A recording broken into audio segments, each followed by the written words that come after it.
I am to comment. So let me pin this comment and then I'm going to request you. Sorry, I'm over here trying to multitask. Let me get you on. Great.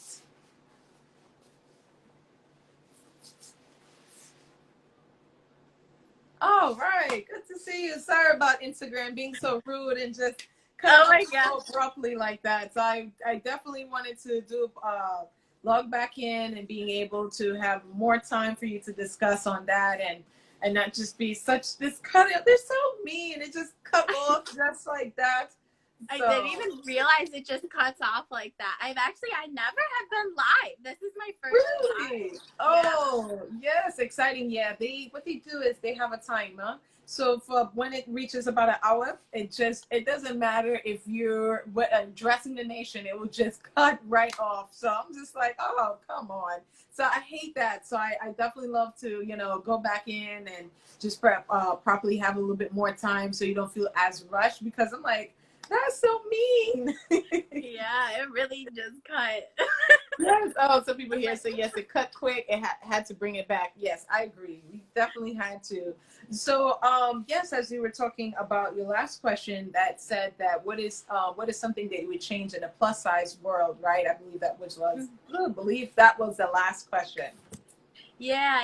So just to quickly recap, I was pretty much said my thoughts, but yeah, just the notion that we all have to just be so obsessed with our bodies all the time. It's not, we have to be easier on ourselves, and there's gonna be things you don't like and there's things I Right. don't like, but you got to just kind of work past those things and really work on your mindset, like I said earlier.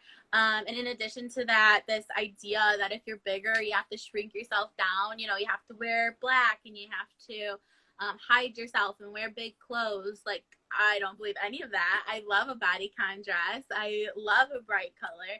So yeah, we definitely just need to stop feeling so restricted by these society rules. I don't know who came up with these things, but I agree. just kind of do what you want.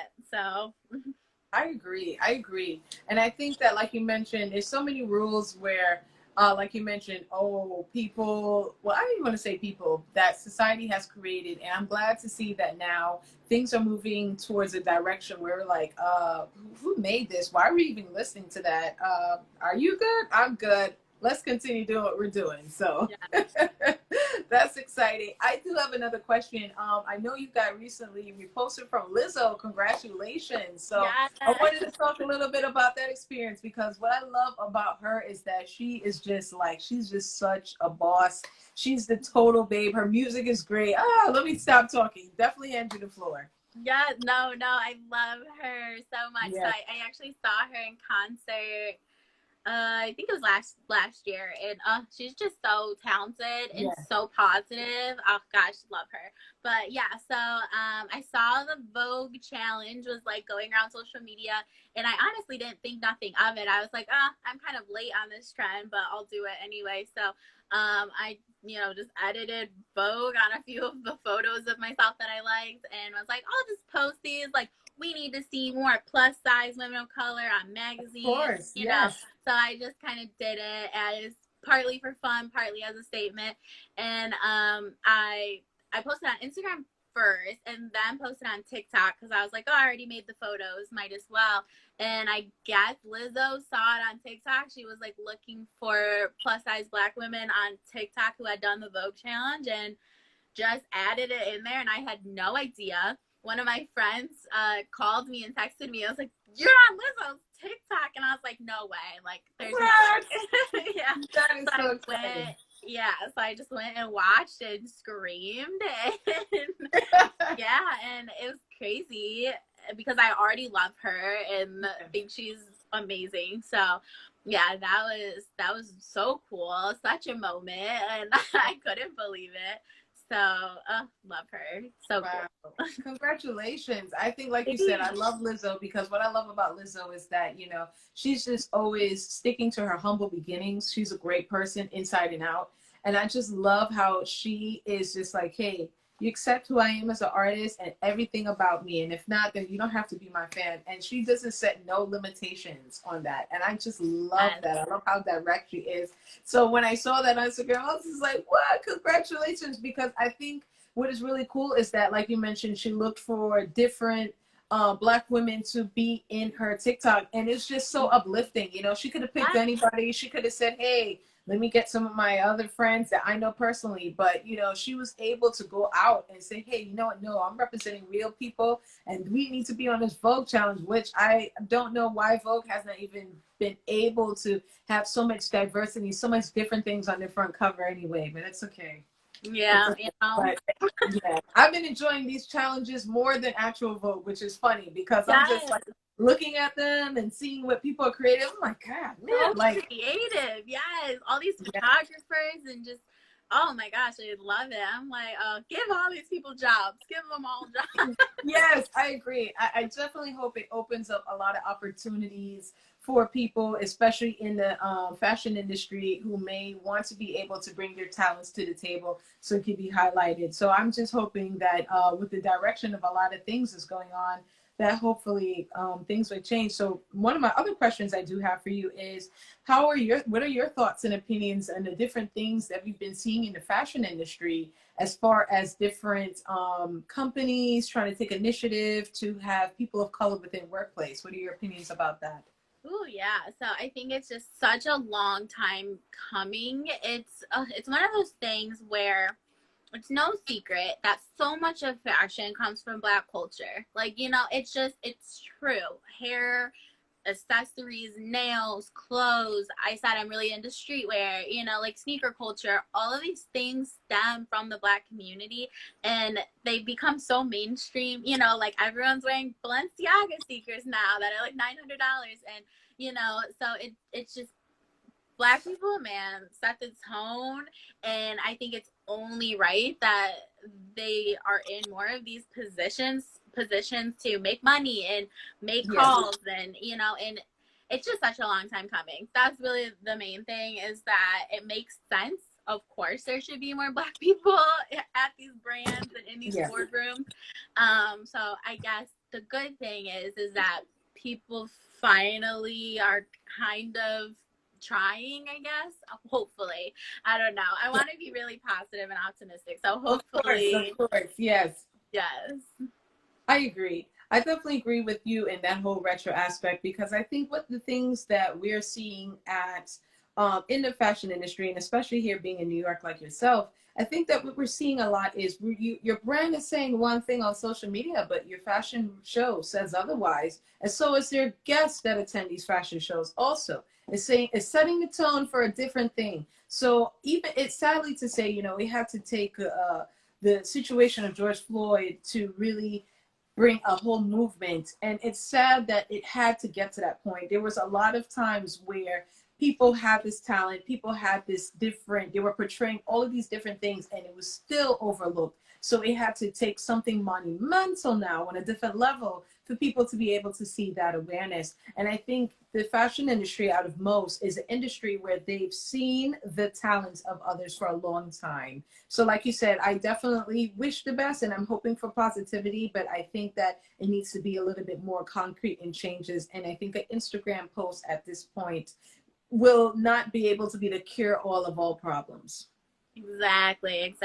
Like we need to see action, and I think it goes on putting pressure on these brands. Like I've seen a lot of people, at least in my feed, who are like sharing, like this brand has not released their board, how many people, of color on their board, and just really putting pressure on these brands, because at the end of the day, like we have the coin, we hold the power. Like, like we're gonna decide who we spend our money with. And this, supporting more Black owned businesses and really pressuring these businesses to add diversity and all those little things, just as long as we all keep at it, I think hopefully will make like a lasting change.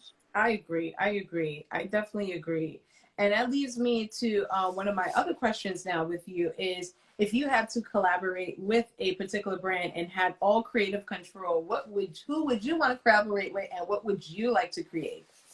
Wow, that's such a great question. I have no idea, but the first thing I have to say is before I designed anything, I'd want to do a sneaker. That is just my Oh, heart. that would be great.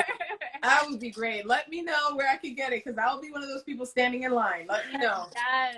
Oh my gosh. I feel like it'd be the craziest sneaker. It'd have like some animal print, some like holographic. So it'd be crazy. It'd be so absurd. But yeah, my heart is in sneakers. So I feel like that's the first thing I'd want to do. But, you know, as far as a specific brand, I really love a brand who, you know, who caters to me, which means a person of color, a curvy person. You know, there's so few brands that really truly care about a broad range of consumers in general, but especially women. And yeah, so I guess it really just come down to a brand that cared about me. Yes. So, you know, a brand like maybe Chromat, Yes. you know, or I'm trying to think of another good example. It's honestly not many. I know. Yeah, exactly. Yeah. And I think this may be even an opportunity that, like you mentioned, since there's not many, that brands need to be reaching out to influencers or people that are in this particular industry and are advocating for these things. So they could say, hey, you know what? Bring them in, hire them on board so they could be able to bring them not only ideas, but from a cultural aspect. So they're able to say, hey, you know what? This is how we're doing it, and this is how to do it the right way. And this is how we could be able to make an impact, not just draw customers, but an impact to Yes. be able to expand on your brand. And I think that you would be great for that. Maybe you could even come up with let's say Nike or something and say, hey, you know what? We're going to be creating these shoes. We're going to donate to this organization. We're going to be doing this. And it's either yes or no. So I hope in the future that some of these brands do take this opportunity to, yes, they can look on the surface and do collaborate with larger, but I hope that they really reach deep and see that, hey, you know what? There's a lot of great talented people like yourself that would be great to work with these brands to bring them the awareness that it deserves, awareness and long-lasting impact. Yes, oh, you're so sweet. Thank you. But yeah, I love how you brought up even Nike because I own tons and tons of Nike and Puma and Adidas. But yeah, I mean, even those brands, they don't carry very big sizes. They usually go up to like extra large. And in addition to that, like, yeah, what do their boardrooms look like? Like, I doubt there's a lot of black people on them. So, you know, it's, yeah, even like the most popular brands, even the ones that I love, you know, they gotta just do better. They gotta speak to more people and like actually care about their customers. So I don't know. I agree. Hopefully we can I see it. agree. Well said. I agree. Well said. So definitely, Kayla, I will slow down on this interview now because I know it is getting late and I know you've worked at home and I definitely don't want to take away from you time and everything that you have to do. So I want to say thank you so much for having the time to just speak with me and just getting to learn you a little bit better and as well as just learning a little bit more about your blog and your career. It was just the ultimate pleasure to have you. And I'm like sad. I'm like, no. I know, girl, I feel like I could talk Great. to you for so long. Like that was so fun. So thank you so much for Yes, having me. you're welcome. Thank you. You're welcome. And what I will do is I will send you the downloaded videos, but it will be as a Google link because for some reason, if you send it like via Instagram, it won't be able to play. I don't know. They're strange. So I will send you all the information so you can be able to have for yourself. And definitely I will be continue to support you. I will see you hopefully when this virus things is a little bit more safer in the end. So definitely would love to support you, not only on social media, but also outside of that as well. So yes, and same to you, girl. Yes, you thank keep you. also Thank you. blogging and posting, and I Thank think you. that, you know, like our stories are valuable no matter how big the Yes. follower count is or whatever. It's important. So yeah, thank you so much for having me, and thank you for doing this and talking You're to welcome. so You're many different people. welcome. No, no, no. It's my pleasure. It's my pleasure to have you. It's the other way around. So I'm so happy and thankful that you're dedicating your time this evening and also engaging in great conversation. So enjoy the rest of your evening. Have a great weekend, and we will definitely keep in touch. Okay. You too. Thank you Thank guys you. for You're joining me. welcome. Bye. Bye.